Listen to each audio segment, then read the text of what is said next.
everybody. Welcome to your wholesaling, lease options, and marketing mind session. My name is Gil. If you can see the screen clearly and if the audio is coming out loud and clear, please go ahead and confirm in the GoToWebinar control panel. Sorry, I had a little bit of trouble opening the session here this morning. We'll get the backup recording started and we will jump right into the Q&A session. If you guys have any urgent questions, feedback, clarifications, go ahead and enter them into the GoToWebinar control panel. That's what these daily sessions are for. We want to make sure we help keep you guys moving forward. So if you have any questions with regards to some of the marketing we're doing for you, maybe you're talking to a few sellers and you got stumped by an objection or a question that you had come across for the first time. Yeah, exactly. Or even deal structuring, exactly.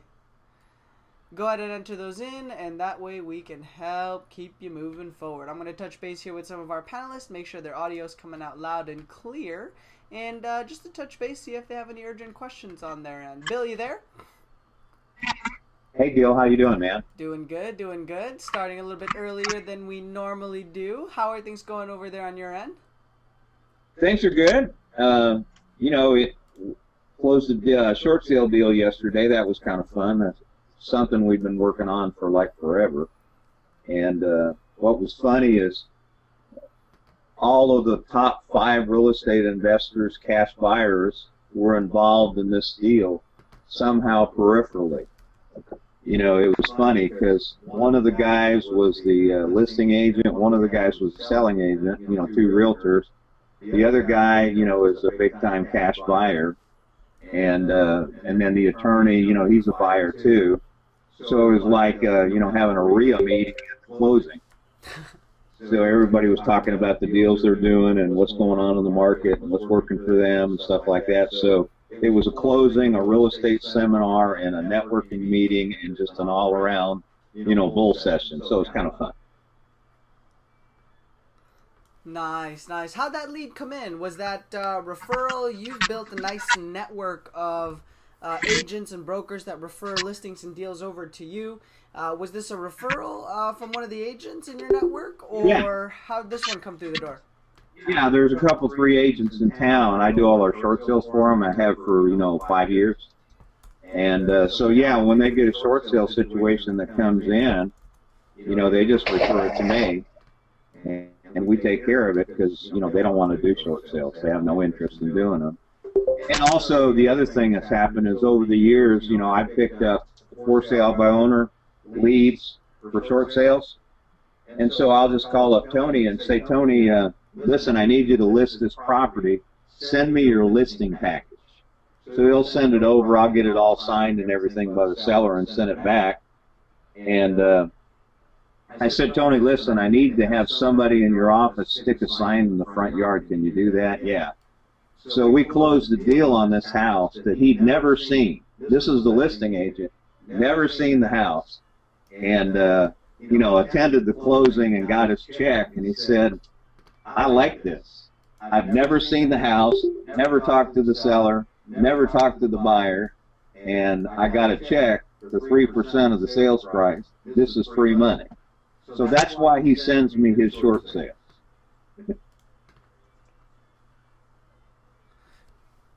Oh, sorry, Bill, are you still there?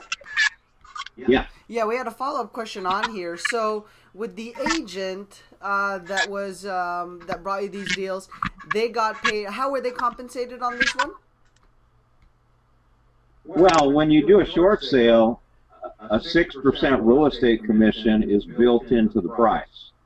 And so what you have to do is you actually have to get 2 agents involved, even if it's, you're dealing with the listing agent, the listing agent found the buyer. Most short sale lenders will not allow the listing agent to collect the full 6%. If it's just one agent involved in the deal, they will cut the commission. So rather than having that happen, we just brought in, another realtor who we both know on the 3% side. So no, as part of the purchase price, there was a 6% real estate commission built into the price, and that was deducted as an expense from the sales price, and it's the regular closing costs plus the real estate commission, you deduct those out, and then the net goes to the short sale lender. And that's part of the short sale approval process is, you get a BPO on the property and they determine what they're going to willing to accept on a sales price. And then you make up a preliminary HUD and submit it as part of the short sale process. And the lender approves the HUD. So all of the expenses on there and their net, they approve in advance, and they include that in the short sale letter. So the HUD one and the short sale letter at closing have to match up. So the lender's net has to be what you promised them or greater. And if it's less than that, the deal has to be reapproved. Got it. Glad you brought this scenario up because, the next next question that came in, or actually one of the questions that came in, they had an interesting experience with a realtor here. I guess it's the first time that they've worked with this realtor, or they're trying to do business with realtors and agents. I really do respect realtors, but I hate it when somebody goes against the flow. I had another agent go behind my back to talk to the seller, to the deal with them, and not with me. When I have the properties under contract, shaking my head. The seller is loyal to me. Why? It's plenty of money for everyone to get paid. So interesting situation there that was coming in. And what's your take on that one, Bill? I have some feedback and tips for this person, especially when it comes to trying to do business with realtors. I do a lot of business with agents and brokers here in Los Angeles, and we work together on wholesale deals. And so I don't think they have stuff set up on the front end or any clear expectations, but how would you address this particular situation or scenario? Because this is the second time that this person has had an agent go around them. And what do you think's going on here? Now, is the investor, is he or she also a realtor? No, they aren't actually. Okay, so this is a property that they had tied up, on a wholesale deal? Wholesale deal, and they got it under contract, yes. They got it under contract, and then the agent went around them to try to list the property or get a one-party show so they could bring their client in and cut them out of the deal? Yeah.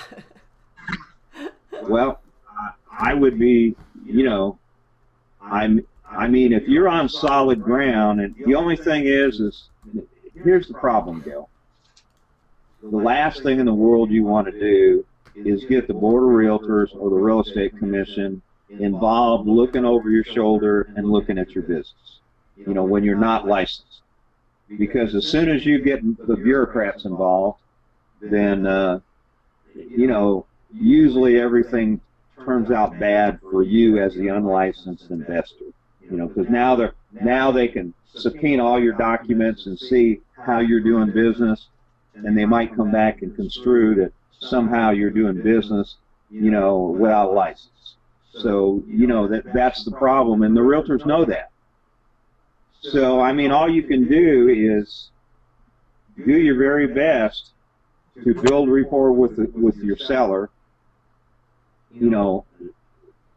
address that situation in advance, that if anybody tries to come and talk to you personally or come around my back, whether it be a realtor or someone else, address that situation, just like you have, Gil. Remember you told the story about, that seller that you were doing business with, and a whole bunch of people showed up early at the house to inspect it, and the seller told everybody, nope, you can't come in until Gil gets here.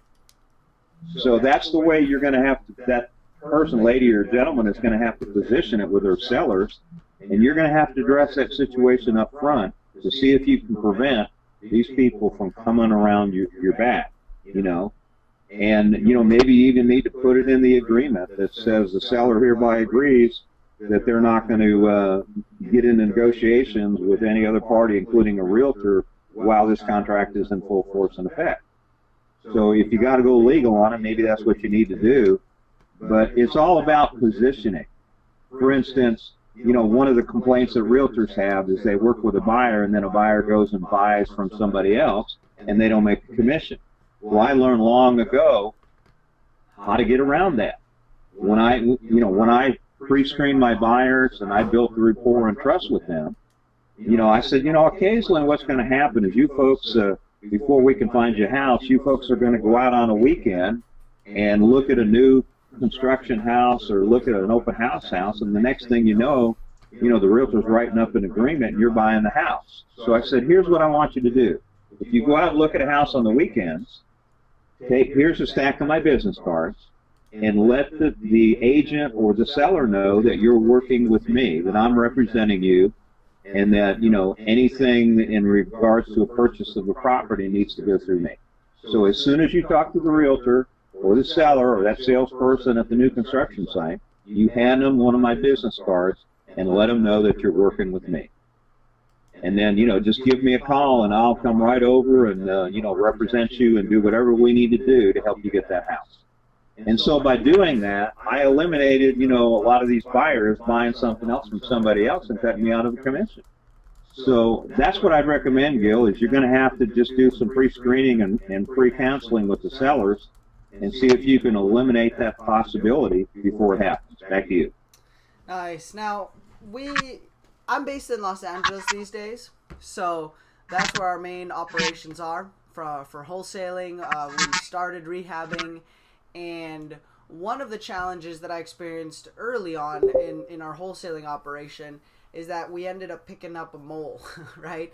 Somebody signed up on our cash buyers list, and they pretended, they posed as a cash buyer, and every time we would blast or send out an email campaign letting our cash buyers know about our wholesale deal, 2, 3, 5, within about a week later, our homeowner would be getting calls, have somebody show up at their front door, knocking on their door, and offering more money or offering to list the property.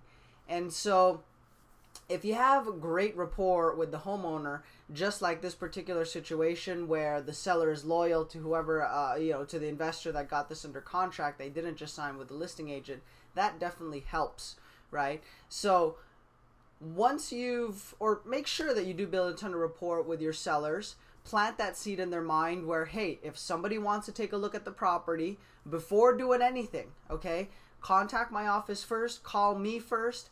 I will notify you on the next time we're going to be coming back. Like we talked earlier, I'm going to need to get my contractors out here. I'm going to need to get some rehabbers out here, and vendors or people interested in walking through the particular property. Now, I will coordinate everything through you. I am your point of contact. And if anybody calls you, knocks on your front door, please call me right away, because that can happen. And in the interest of privacy and security, right, we want to make sure that you are dealing with somebody from my side, from our office, interested in moving forward, and again, prevent other people from circumventing you. Now, one other adjustment we made, because this started happening so much more frequent, is that I started bringing agents with me on my appointments, or have somebody on standby ready to show up at the appointment, right? Because if the homeowner is not interested in a 10 cents on the dollar offer, they're not motivated, or they need the services of a realtor, they need top dollar, that's what they want, there aren't any financial distress. So I'll have an agent that I trust, that I've done business with, or that I've pre-screened with me at the appointment, or would do a follow-up call after we get the property under contract, just to make sure that the homeowner is still 100% ready to move forward. He has all their questions answered, and if there's a slight inkling of somebody else trying to jump on the deal and offer a listing, at least our listing agent or the agent that we're networking with and sending referrals to will pick up the business, and we can still monetize the lead by a marketing fee or referral fee. If you're licensed, then that's another commission that you can easily split, because both parties are licensed, right? So get an agent on board. You can find some investor-friendly agents at your local RIA groups, or get referrals from your cash buyers, so that you're dealing with an agent that understands the value that a wholesaler brings to this entire process, and will not cut you out of the deal, right? It can happen. I don't care what market you're in. Bad things happen to good people. There's people that don't do business in the same way or conduct themselves with this much courtesy, right? So be wary of that. So instead of it happening to you again and again, get a realtor on board, plug that particular hole, or turn that into another income source or revenue source there for the business, right? We did have a question yesterday. I know I do see them live back on the session on here, so we'll address that one real quick. How do I approach a just listed looking for cash buyer only on a property that might be a total loss? Okay, the price is high and they are not motivated yet. Okay, so I like the part where you had identified that they're not motivated yet. At least you're starting to analyze your leads and yes, exactly. You know how to prioritize and rank them, right? They're not all motivated, and if you're just getting started, it might take a while for you to discover what a true motivated seller sounds like, and to be able to do business with one. I'm looking to understand timing and approach with the realtor, if any. Okay, so it looks like you're dealing with a realtor and a homeowner on a property that just got listed, but it's an investor cash buyer only property, right? Bill, how would you approach this particular scenario? Based on some similar deals that you guys have converted in the past, I'm guessing you might even convert this agent since they deal or have access to cash buyer only type of listings. How would you handle this one? Well, first of all, it sounds like what they're trying to do, Gil, is, they got a low price and they're trying to generate a whole bunch of offers on the property and create a bidding war. So it seems to me that's probably the first thing they're attempting to do. I would just make an offer at whatever level that you think it's worth. Go ahead and make an offer. All I can do is say yes, no, or counter offer. And I can't tell you how many times in my real estate career that I've had real estate agents say, if I knew they would accept that kind of a price, I would have bought it myself. I've heard that dozens and dozens of times, because what the seller tells the listing agent and what they're actually willing to do a lot of times are two different things. Because, the seller thinks, if I tell my listing agent what the real reason is I got to unload this property, that I'm in dire financial circumstances, or there's a medical situation in my family, or whatever the reason is, then they're probably going to let that out to all the other people that are buying, and I'm going to get a lower price. So sometimes the seller won't tell them the real reason why they're trying to unload the property, at least initially. So I would go ahead and make the offer at whatever you think it's worth to you or to your cash buyers, and see what the seller's willing to do. Because if you've got an offer pending, it's just like when you make an appointment with the seller, usually they won't talk to anybody else until they get with you on your appointment. So when you make an offer, if you're first in line, you got the opportunity to find out what that seller's willing to do. Maybe they won't accept your price, but they'll come in a lot less than the listing agent thought, and maybe it still could be a deal after you're going back and forth a few times. So make the offer and see what the seller's willing to do. Back to you. Nice. Now, with this scenario and situation, right, you made sure to note the price is high and they're not motivated yet. Here are some of the things that I would make a note of, try to find out more, or how I would move it forward. This listing agent or the realtor ended up with a listing for a cash buyer based property. So I'd like to know more and find out, does this agent specialize in cash buyer types of deals? Is that the marketing that they're sending out, or is that something that they have access to? Have they done multiple deals like this before, or is this just a one-time rare occurrence, right? It's somewhat like a pocket listing. And if this is an agent that deals in regular cash buyer transactions, that's good news for me. So instead of trying to insult them with a lowball offer, I'll attempt to just build a ton of rapport, get to know them better, and find and ask questions on how can we do business together. Because I'm looking for multiple deals like this, which you are. Looks like that's what you're doing regularly. And focus more on the next opportunity as opposed to the one that we're sitting on right now, right? Again, you've noted that the price is high, they're not motivated, and there may be some better angles and opportunities to convert this particular lead. Now, what if this is just a one-time pocket listing? then the more I would make an attempt to recruit this agent or add them in our lead channel of agents that come across pocket listings that aren't worth their time, right? Like somebody emailed in yesterday a cash deal worth $6,000, right? And I mean, a 6% commission on that, not exactly the most exciting thing in the world. So the agent's asking for $2,000, which is a third of the price right off the bat. So if this is somebody that comes across this once in a blue moon, I would add them to our pipeline of property scouts or our agent network that we send out an email blast every 2 to 3 weeks asking if they come across pocket listings, because they don't have an active cash buyers list. That's not what they specialize in. They do more retail kind of stuff. So this is the type of deal they're more likely to outsource to somebody like myself, to an investor, to another wholesaler to get the deal done, right? And exactly. So you may have an opportunity to turn them into a property scout. I would rather focus on that. Also, I'm trying to understand the approach with realtor, if any. Yes, correct. You can either just make an offer if you want the deal, or you can say you're interested in sending an offer, but instead focus on building that rapport and relationship, convert them into a property scout, and find out if they'd be more interested in outsourcing these leads and deals over to you. I would also inquire about listings that are 90 days old that are just sitting on the marketplace. What are they doing with those?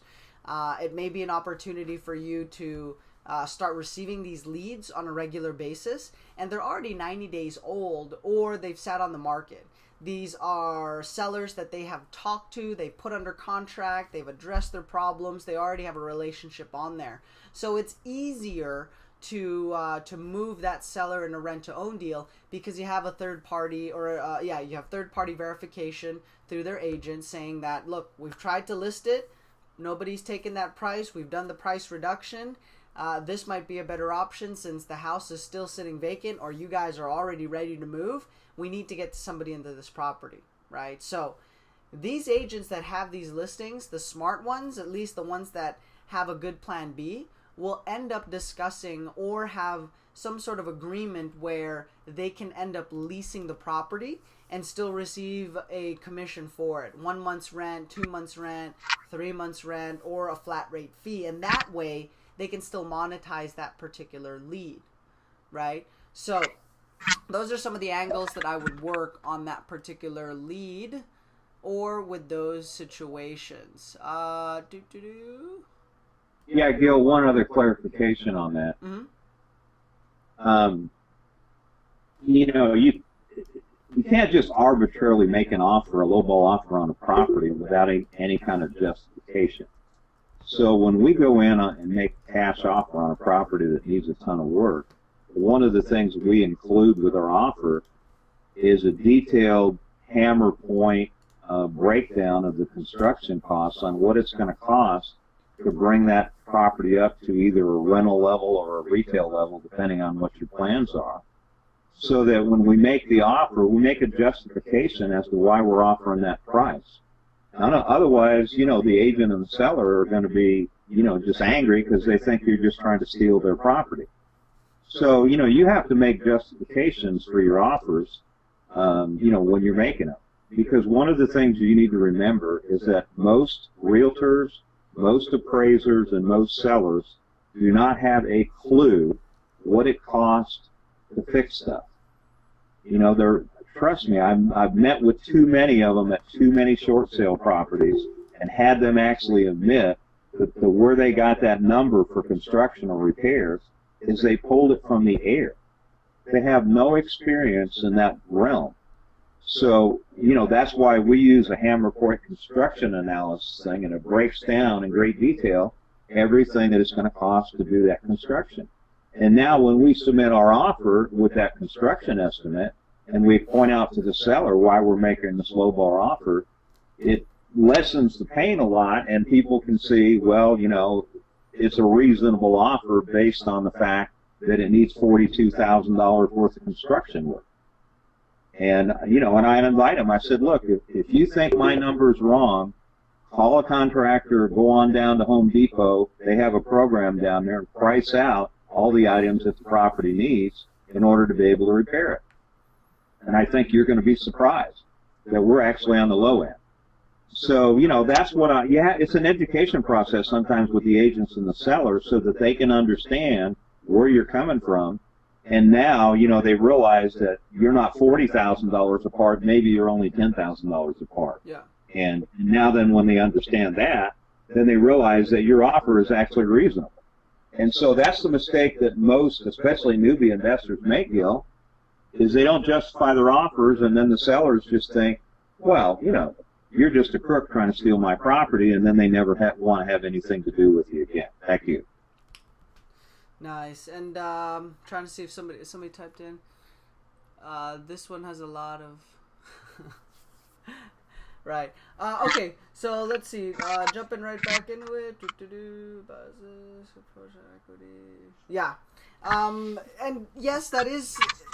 If you guys have an offer that you're trying to come up, or at least... when you are making a cash offer, you guys have, I don't know if you've heard the phrase where if you're not pissing off sellers, you're not making enough offers, or your offer's too high. And that's the type of attention Bill puts when he consults on deals, when we partner with you guys on deals, is that we want to be able to present it so that it makes sense, right? Yes, we have to buy low, we have to buy dirt cheap as possible. But at the same time, at the end of the day, it can still be a win-win scenario and deal. And the numbers would have to make sense. And so instead of your seller going through that sticker shock, or much more a realtor, right? Because, again, these are realtors that their main source of income in business is listings. That's how they make their money, is to get top dollar. So this approach is a little bit different for them. Make sure you send in your offers for review first. That way we can structure it in such a way that when you make the presentation, it does make sense, and that the seller doesn't get the sticker shock of that particular number, why it's so low. And, they get the impression, or to them, they're just thinking, this guy's just trying to steal my house, right? All right, next question that popped up on here.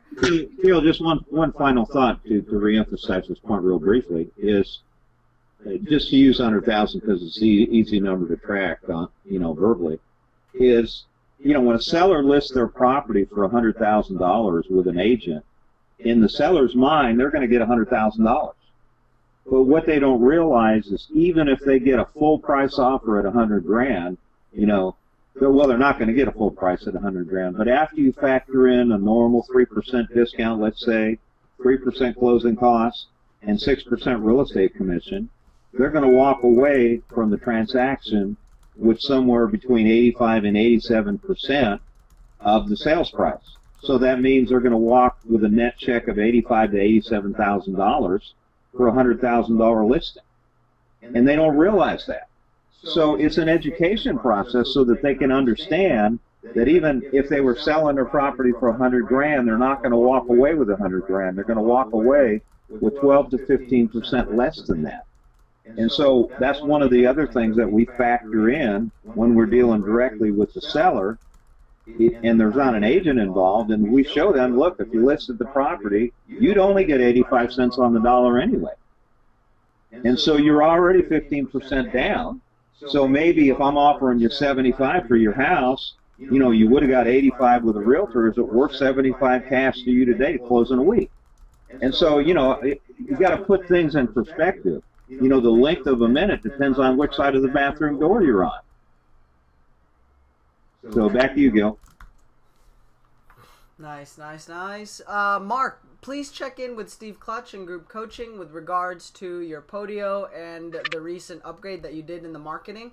I had a chance to talk to the marketing team the other day, and I recommended that they attempt to send more text and emails as long as your local Craigslist market has enough of those leads to go ahead and market on a daily basis. That is 100% out of our hands. We don't control how many sellers decide to post ads on Craigslist on a daily basis.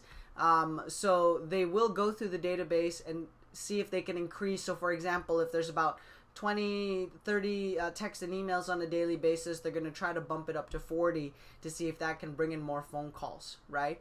Also, if there's any direct mail that was sent out, if you guys had ordered any direct mail The next mail drop is going to happen the 4th of July weekend. We're not going to drop it on 4th of July exactly or prior to that. We want the mail to hit a little bit after that weekend. That way we're not competing with the 4th of July weekend, because that's a pretty big deal, right? So, Mark, again, check in with group coaching so that they can go into your podio, show you what's going on, navigate things.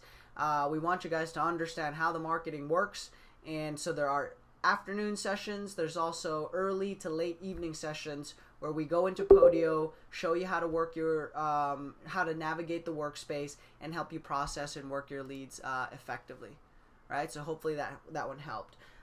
When another wholesaler asks you to help them sell a property, but it's all over the internet, Zillow, Craigslist, Trulia, aren't your buyers already aware of this property, and why didn't they go buy it when it was posted the first time? Probably the price. What makes it more enticing when you shoot it to them? No, I don't apply spell check to these. They are pulled from the emails from wherever source that they came in. They simply copy paste it onto the template for today's slide. Good point, right? Why didn't the deal sell the first time? And normally it is because of price. So this is the type of lead or scenario where I would proceed with caution, or I will dig for more information to try to understand what's going on. Even if you do post it all over, Zillow, Craigslist, Trulia, etc., your buyer may not have heard of the property. That wholesaler might not have an active buyers list, and that's why they're looking for somebody with active cash buyers to help them review the lead or deal. How do you know if it's a good lead, if it's a good deal? Take a look at the numbers to make sure that this is an off-market deal, that it is under market, that it is being offered at a discount. So run those numbers, right? That way you're not sending it out to your cash buyers list looking like a fool where this property is way overpriced, right? And so now your cash buyers are going to start unsubscribing or will not take your calls simply because you're sending out shoddy deals or deals that are not a good fit for them. So definitely find out prior to that.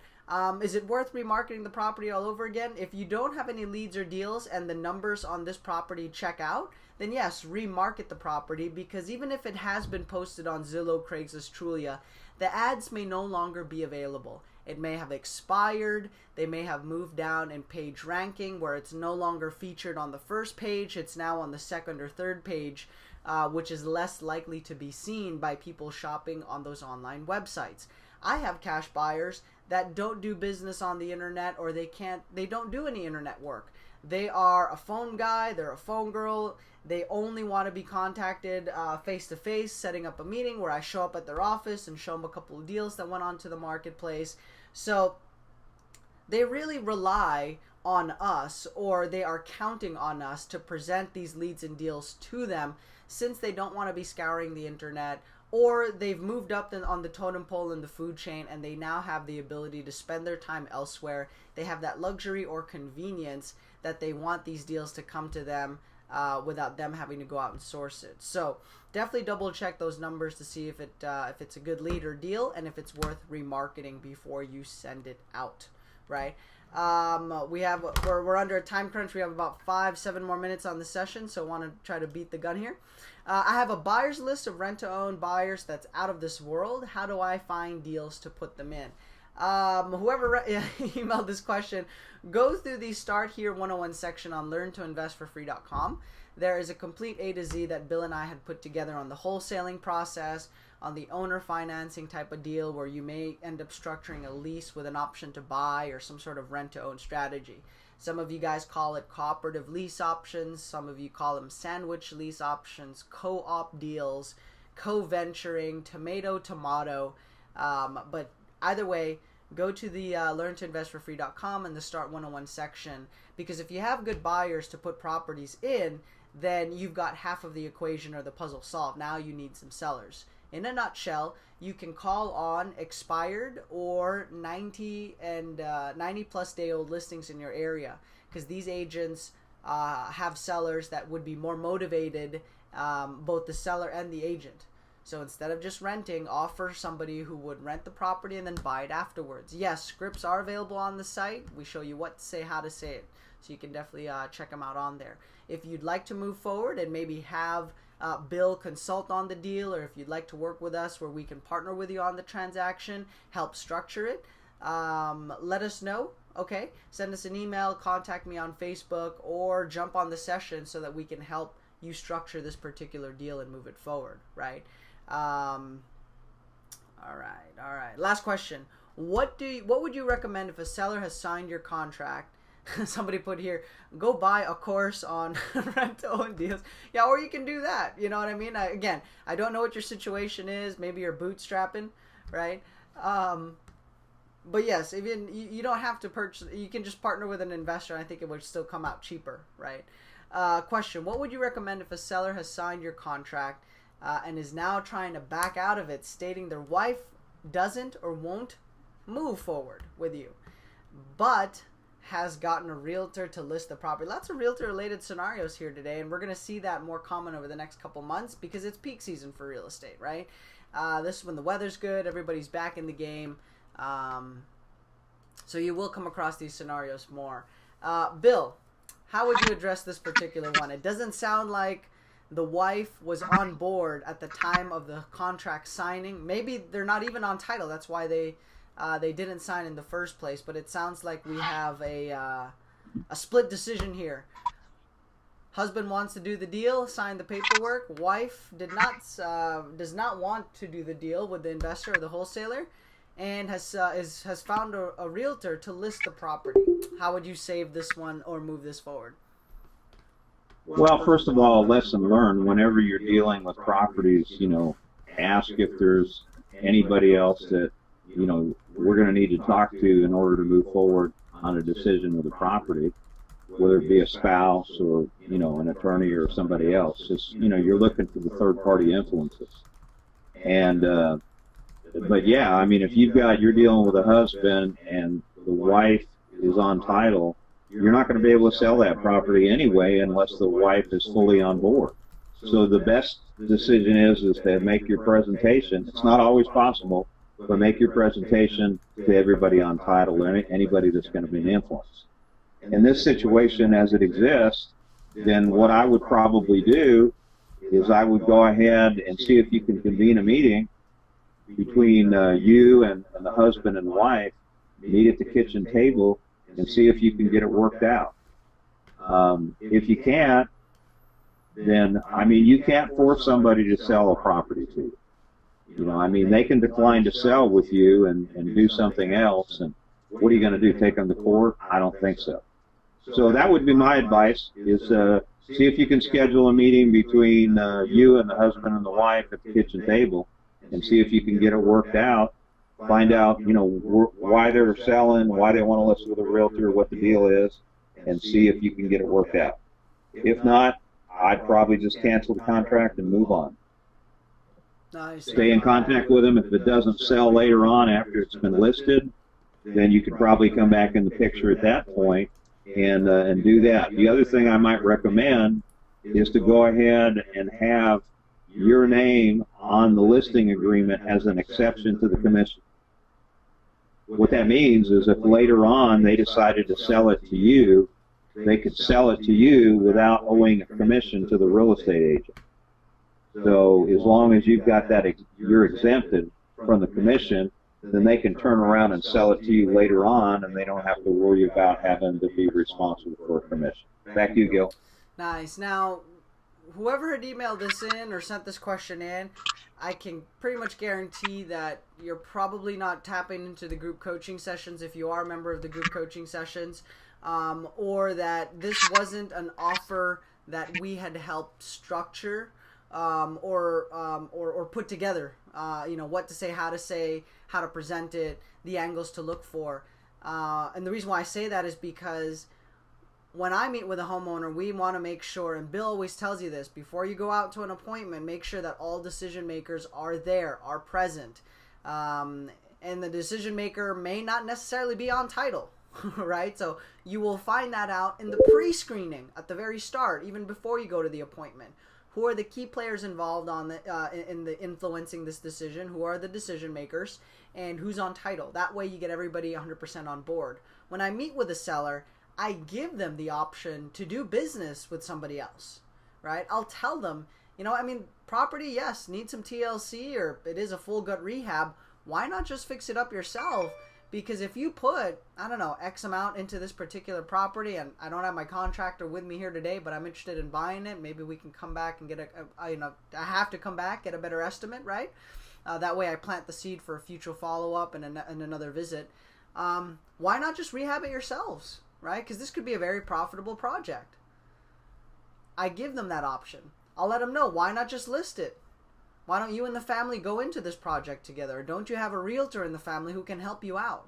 We give them every possible opportunity to walk away from the deal or to explore other avenues and options. We want to know that this is a seller that is 100% on board and doing business with us. It's win-win all around, so that we don't end up in a situation where, no, now they want to do something else or they're trying to cut us out of the deal. That's not the case, right? And at the end of the day, like Bill said, if they're not interested in selling, and if they don't want to sell, if they change their mind, what are you going to do?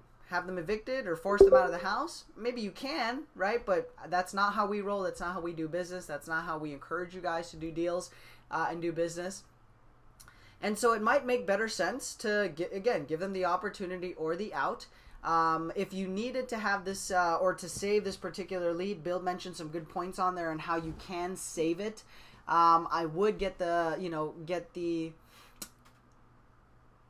I would try to talk to the wife and again try to find out, have a conversation on what their true goals are, and I would let them know. We already signed a contract with the husband. We're ready to close in about 30 days, and it looks like there might have been a change in the situation. So I just want to make sure all parties are still happy with the agreement and that we're all on the same page on the end goal, on the desired outcome or the destination where we're all headed. Okay. This is also why I have an agent go with me to an appointment, or I'll send out an agent to do a follow-up call afterwards, because at least this way, right, we can monetize that lead. We get a marketing fee, a referral fee, or a commission if you're licensed or a broker, since they end up listing with the agent that you brought to the table, right? If you have already gotten so far into the relationship or the process where you've gotten a signed agreement, I still think you can save it by introducing your own agent to the particular lead or deal, right? But you need to work on, or I would recommend you take a look at how you're pre-screening sellers on the front end. Who are the decision makers? Who are the people on title, so that they're all present and that everybody's 100% on board. You need to plant the seeds where other people are going to try to offer you better pricing, or there may be better options for you. I just want to make sure that you genuinely, this offer is the best thing for you right now, and it's something you genuinely want to move forward with. I can buy houses in different ways, right? Well, we can get you top dollar, and except if you don't need the money right now, and here's how that program works. Fire off some of the benefits of a rent or a lease with an option to buy. Okay, and once you do get the property or the contract signed, or during the kitchen table signing, make sure you have an agent with you. Or at least somebody that can get involved afterwards to try to save the deal or preserve it, right? Or definitely preserve it. Mary says, thank you for all the great info. Really appreciate it. Awesome. Jody Mack, is this going to be a new time slot or just for today? I'm thinking it's going to be a new time slot moving forward, right? So we're going to test this out for the next month, have our sessions at 8 a.m. Pacific Standard Time, try to help out those that have to go into work or start their days at 9, so see if we can bump it up a little bit earlier. But at the same time, we also get people in the Midwest and on the East Coast that log in during their lunch breaks to get their questions answered live. So at least this way they can still jump on and be a part of those sessions, right? So trying to find a happy medium. And that's for the webinars and the support and training calls that Bill and I do here for you guys in the morning.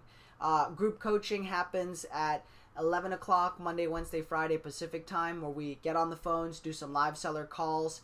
We go into Podio. We show you how we work the leads, live troubleshooting on your situation, on whatever it is you're going through, business-wise, marketing-wise, objection-wise, lead and processing-wise, right? There are also sessions at 3 o'clock Pacific time, Tuesday, Thursday, and we also have 6 p.m. sessions Monday throughout the week, so that, again, for those that can't make the other time slots, you can make those ones, right? So there are different time slots. Jody, absolutely looking forward to it. Planning on, okay, awesome. Great place to get started. Definitely recommend. You do get access to leads. And that way you got to test it out. Try it before you formally jump into some major marketing. Lately, we've been getting a lot of interest on my Facebook page about some of the posts that I've been doing, and so we are open to partnering with you guys and doing joint venture deals. Have a conversation with Bill if you're interested in moving forward and working out some sort of JV program or agreement. That way we can work things out. The biggest thing that I like to find out, or at least really focus on, is do you want to do deals locally or do you want to do deals in another market, right? If you want to do deals locally, I recommend you have a lot of the pieces of the puzzle already in place, so that if you do have a seller, you can meet with them, you can close the deal and get paid. And there's a lot of vendors and people involved to make that happen. If you're full-time in your business, in your job or elsewhere, it kind of makes it very challenging because you have limited time to work leads, you have limited time to meet sellers, and you still don't have title agents, escrow lined up to close the deal. So it's a lot of things on your plate on an already extremely limited schedule. But for those of you that want to participate or get started in real estate or get into another market, I would consider the second scenario where, and you can do these both at the same time. I would just prioritize this one where we have markets we're doing deals in, and our phone team can handle the phone calls, work the leads, structure them for work the leads, move them forward in the pipeline. That way you can focus more on just talking to sellers, right? Or a particular process in the business which you can jump in and participate, right? That way you're not worried about having to go meet with the seller, since our local acquisition manager will go meet with the seller, help get it locked up and under contract, all right? As always, these sessions are recorded. There are cases where, sometimes the recording didn't work or the file got lost in a black hole somewhere and got gobbled up by the virus monster or corrupted monster, right? So if we do not have the recording, we'll let you guys know. But otherwise, you can find everything on learntoinvestforfree.com, and the videos on there, the notes for the session that are on there, the questions that were answered. That way you can focus on a particular segment in the video or topics relevant to you and your team. And we also have different sites and tools on there for you guys to check out. So thank you so much for jumping on. If you guys have any further questions, you know how to get a hold of us. We'll see you first thing tomorrow, 8 a.m. Pacific Standard Time. We're going to test this out for the next month, see how it goes for everyone. And hopefully it leads to more productive work schedules all around. Bill, any last updates, thoughts, feedback before we jump off? No, Gil, great session, man. See you on the call tomorrow. Excellent. See you guys on the call tomorrow. I want to get Steve Clutch on the call tomorrow. In the last 4 weeks, or maybe is it 2 weeks? One of the two. They've brought in about 4 contracts in the last couple weeks, and so want to pick their brain what's working for them. Steve's also part of group coaching, so want to again, what's working for these guys, so that you can make the necessary updates, changes, and tweaks. We are going to have a live event in San Diego, July 26, 27, 28. It's going to be that Saturday, Sunday. It's a 2-day intensive workshop, and so do look out for details, mark your calendars, and I will send out an email campaign to all of our subscribers. My name is Gil, and thank you so much for jumping on these sessions. We do genuinely appreciate it, and we'll see you next time. Have a great day, everyone. Bye-bye.